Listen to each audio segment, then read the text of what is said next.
Scene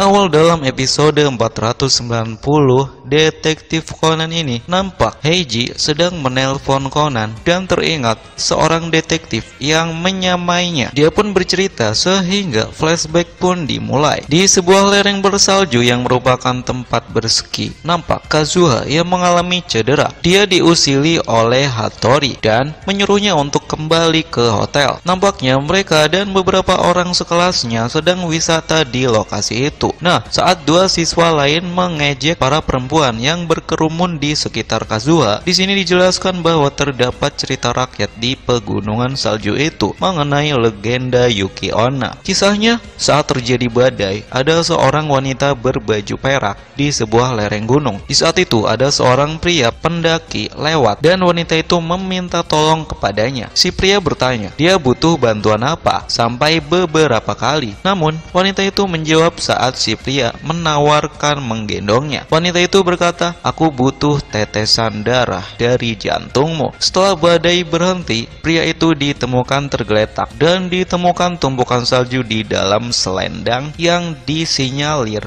tadinya baju perak milik si wanita. Berdasar informasi, tiap 4 tahun sekali hal yang sama terjadi di lokasi itu, termasuk 4 tahun yang lalu. Di sini Kazuha nampaknya ketakutan karena memang dia takut terhadap hantu walaupun dia ahli bela diri. Scene berganti di lokasi makan. Para siswa melihat aktor terkenal bernama Minowa Sohei. Nampak juga direktur film bernama Oyama Morizo yang mengingatkan Minowa tentang kasus 4 tahun lalu yang menimpa Mizugami. Kemudian ada Mimota Kosuke, lalu seorang wanita yang merupakan mantan tunangannya Mizugami. Kita sebut saja Yuki. Saat mereka berbicara bahwa Mizugami tewas bunuh diri, datang seorang detektif mantan polisi yang diberhentikan karena terlalu lama mengurus kasus Mizugami. Dia bernama Rikuto. Direksi film sepertinya akan melakukan syuting serial film ketiganya di pegunungan itu, di mana judul filmnya diadaptasi dari legenda Yuki Onna berdasar kasus yang terjadi 4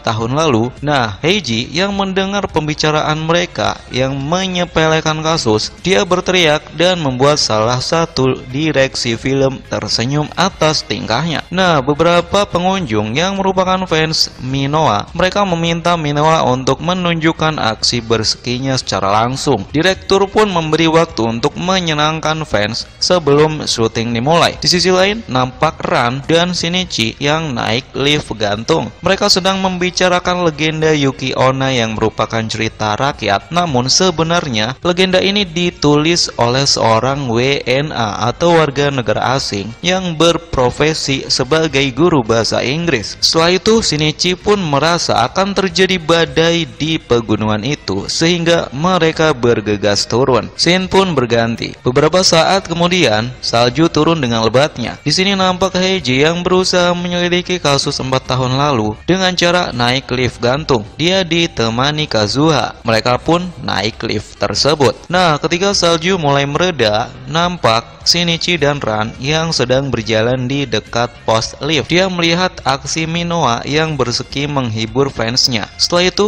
direksi bersiap naik lift gantung untuk menuju lokasi syuting. Ringkas cerita, salju kembali turun lebat dan tiba-tiba terdengar suara tembakan. Shinichi yang berada di pos lift bergegas dan menanyai direktur film. Detik kemudian, Minowa ditemukan berlumur darah di lift. Ran yang melihatnya langsung menjerit, sedangkan Shinichi meminta petugas lift menghentikan liftnya sementara, lalu memanggil polisi dan ambulan. Tak lama, polisi wilayah itu datang dan mengecek TKP. Diduga kasusnya sama seperti 4 tahun yang lalu. Korbannya adalah Minowa. Dia mati terkena tembakan di kepalanya. Tangannya memegang pistol dan ditemukan tas besar berisi salju. Shinichi menyelidiki kasus itu dan beberapa saat kemudian setelahnya muncul Heiji setelah Shinichi pergi dari lokasi. Di sini Heiji pun berusaha menyelidiki kasus tersebut. tersebut. Nampaknya teknik dan kecepatan bertindak dimulai antara Heiji dan Shinichi secara bergantian tanpa bertemu. Mulai dari pengecekan TKP, penelusuran lereng, pengumpulan data rekaman Seki Minowa dan seri film sebelumnya, hingga cerita Yuki Onna yang terdapat beberapa versi. Ketika hari nampak mulai petang, polisi menginterogasi 4 orang yang diduga pelaku. Meskipun polisi juga sempat menyatakan bahwa bila kasus kali ini sama seperti kasus 4 tahun yang lalu dan kemungkinan hanya kasus bunuh diri. Akan tetapi mereka masih menunggu hasil penyelidikan lebih lanjut untuk memastikannya. Nah, di sisi lain, Shinichi dibantu ayahnya sehingga tahu kunci kasusnya, yaitu mengenai cerita Yuki Onna versi lain, di mana pada saat badai salju, seorang pria bertemu wanita cantik bergaun perak yang mengalami luka di kakinya, sehingga si pria menggendong wanita itu di keranjang miliknya. Nah, wanita ini adalah Yuki Onna. Dia berniat menghisap jiwa pria itu setelah pria tersebut jatuh kelelahan. Akan tetapi, sejauh dia berjalan di badai salju itu, si pria yang mulai mati rasa tidak menyerah untuk menyelamatkan wanita tersebut. Dia justru menunjukkan perhatiannya dengan bertanya, "Apa kau kedinginan, Nona? Bertahanlah, sebentar lagi kita sampai." Hal itu mengejutkan Yuki Onna dan meluluhkan hati Yuki Onna yang dingin. Beberapa saat kemudian, Yuki Onna menghilang dari keranjang itu yang ada hanya salju yang dibungkus gaun. Cerita Yuki Onna itu juga sampai kepada Heiji melalui kiasan pesan dari ayahnya, sehingga Heiji dan Shinichi kini mengetahui trik sempurna kasus tersebut. Ringkas cerita, Heiji datang ke lokasi interogasi, sedangkan di sisi lain,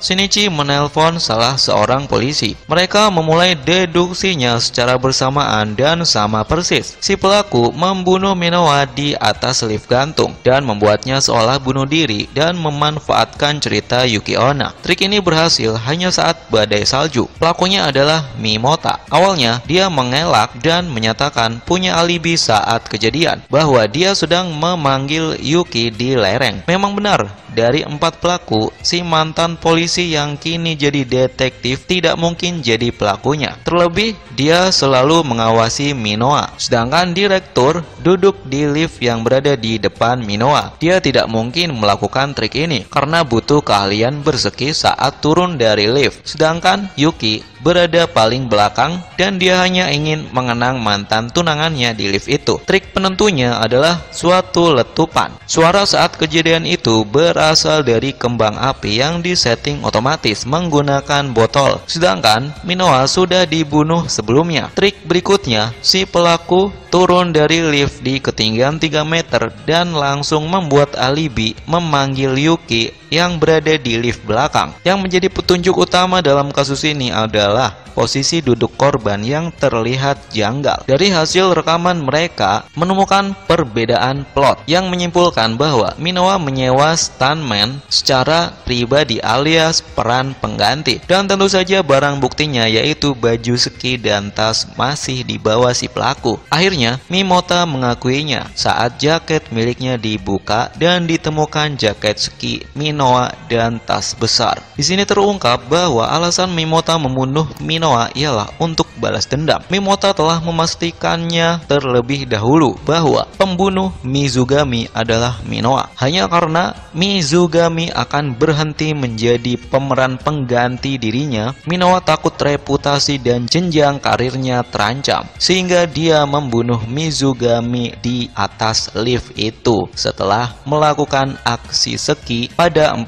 tahun yang lalu. Awalnya Minowa memang ahli ski, namun saat pembuatan film kedua dia mengalami cedera sehingga memutuskan untuk menyewa stuntman secara sembunyi-sembunyi, dan hal itu diizinkan dan hanya direktur yang tahu. Kasus pun ditutup. Di sini Heiji segera pergi meninggalkan pos interogasi karena merasa malu untuk bertemu Shinichi. Dia beranggapan bahwa Shinichi berhasil menyelesaikan kasusnya sendiri, sedangkan dia dibantu ayahnya. Begitu juga sebaliknya, Shinichi yang seharusnya mengantarkan barang bukti yaitu botol plastik menyatakan akan menitipkannya saja di pos karena dia malu menemui Heiji yang berhasil menyelesaikan kasus sendiri sedangkan dia dibantu oleh orang tuanya. Meskipun demikian, mereka sempat berpapasan secara tidak langsung di lereng salju. Demikian alur cerita Detektif Conan episode spesial 490.